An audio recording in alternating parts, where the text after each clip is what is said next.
স্যারের কন্যা শুভেচ্ছা সরকার তাকে কিছু বলার জন্য অনুরোধ। 13 তারিখ 18 তারিখ আর 5 দিন পরে বাপুজির 90 বছর পূর্ণ হতো।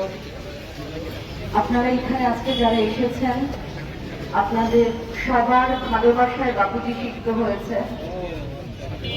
আমি আসলে বলার কিছু নেই। আমি বাপুজি দীর্ঘদিন ধরে খুব অসুস্থ ছিলেন, কিন্তু তার মাথাটা কাজ করত, মস্তিষ্ক সচল ছিল।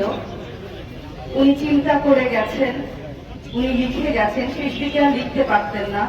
উনি সব আসলে মানুষের হাতে তো সব থাকে না।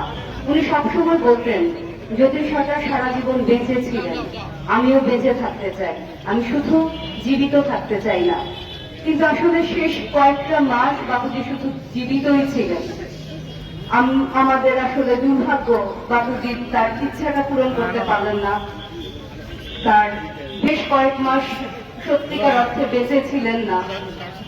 তারপরে আমি আমার সাধ্যমতো চেষ্টা করে গেছি।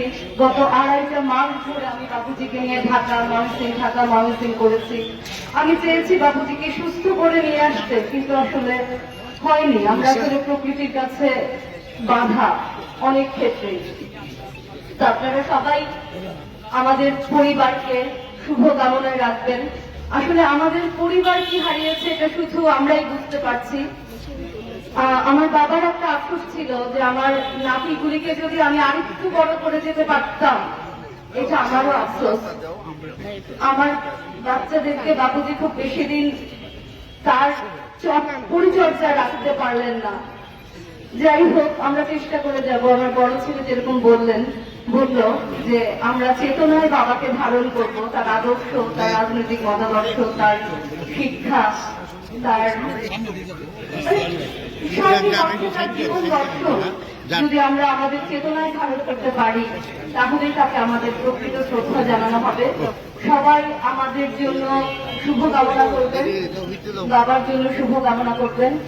বাবার দীর্ঘ 90 বছরের বর্ণাঢ্য জীবনের অবসান ঘটল। উনি একটা পরিপূর্ণ সংগ্রামী জীবন কাটিয়ে গেলেন। সবাই আমার বাবাকে শুভ কামনায় রাখবেন।